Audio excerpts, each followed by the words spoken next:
All right, this is our second video on solving trigonometric equations, and we are primarily doing them by factoring today. So our question here is 2 cos cubed x plus 10 sine squared x minus cos x equals minus 5 equals 0. So this would not be a good candidate for rearranging because we have two different trig ratios and some have exponents of different numbers, so this is not a good question for rearranging. If I want to factor, it does need to equal 0, which it does, so that's exciting. But I am concerned that these don't all have the same trig ratio. So I would like to find a way to either write everything as cos, or everything as sine, or something else if I can. Now, I notice 2 of them are cos and 1 of them is sine, so I am tempted to try to see if I can find a way to eliminate the sine squared x and put in something else that has cosine. So if I look at my identity sheet, I do have my favorite identity that says sine squared x plus cos squared x equals 1. So I should be able to take that, manipulate it, rearrange, and then come up with something that would allow me to replace sine squared x with cos squared x. So off to the side here, I'm just going to do that sine squared x plus cos squared x equals 1. And then to get the sine squared x by itself, I'm going to take that cosine squared x to the other side, and I'm going to do 1 minus cosine squared x. All right, so I'm going to take out sine squared x and put in 1 minus cosine squared x. So I'm going to get 2 cos cubed x plus 10 times, we're putting in 1 minus cos squared x minus cos x minus 5 equals 0. Didn't really leave myself enough space there. All right, I am going to multiply the 10 into the bracket. So I get 2 cos cubed x plus 10 minus 10 cos squared x minus cos x minus 5 equals 0. All right. I don't like that the terms are not in order, and I do notice that there are a couple of like terms here that I could collect. So I only have the one term with cos cubed, so I have 2 cos cubed x.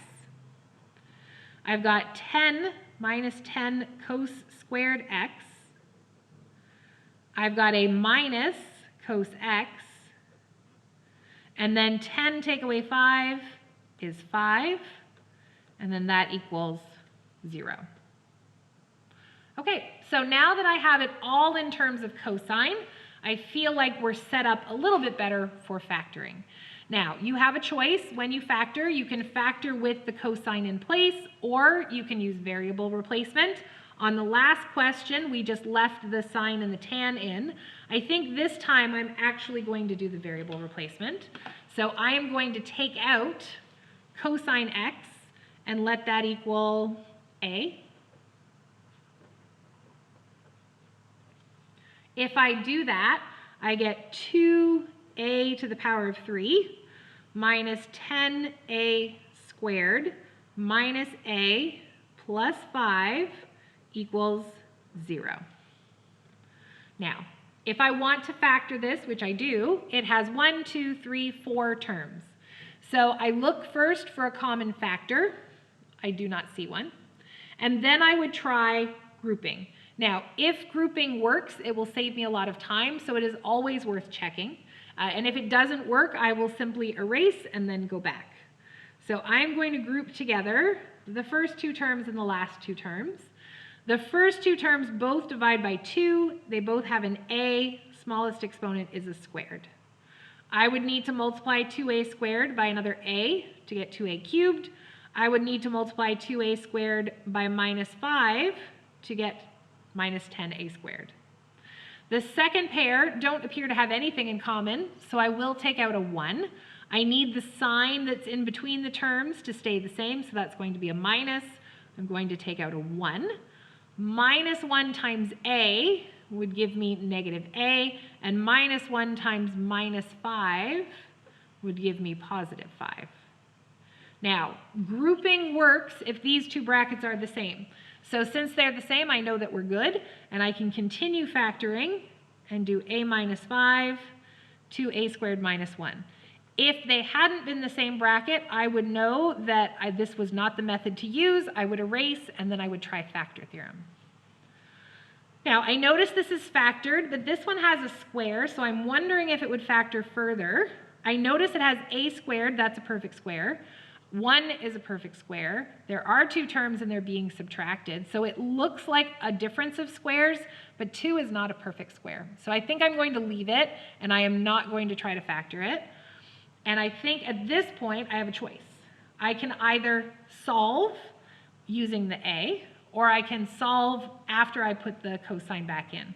I think that I'm going to keep going with the a, and then we'll put the cosine in at the end. So if these two things being multiplied equals 0, that means that a take away 5 equals 0, or 2a squared minus 1 equals 0. Well, a minus 5 equals 0, I'm going to add 5 to each side to get a equals positive 5. For 2a minus 1 equals 0, I'm going to add 1 to get 2a squared equals 1, and then divide by 2 to get a squared equals 1/2, or 1 divided by 2. And then to get rid of a square, I need to square root the 1 divided by 2. And because it's an even numbered exponent, we do get 2 possible solutions. It could be positive or it could be negative.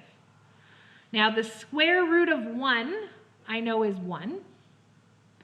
The square root of 2, unfortunately, is a decimal, and we are not using a calculator, so I'm going to leave that as the square root of 2. Now, at this point, I should put the cosine back in since I have finished solving. So I'm going to say here, cosine of x equals 5. And then here, I have cosine of x equals the plus and minus 1 over root 2. Okay. So if I want to continue solving at this point, right, I have factored, I set it equal to 0, I solved, and now we're sitting here. I need to try to figure out what did I take cosine of to get 5, and what did I take the cosine of to get plus and minus 1 over root 2. I'm worried it's going to take longer than the amount of time that I have left on this video, so I'm going to stop this video here, and then we will pick it up in the next one to actually do the solving.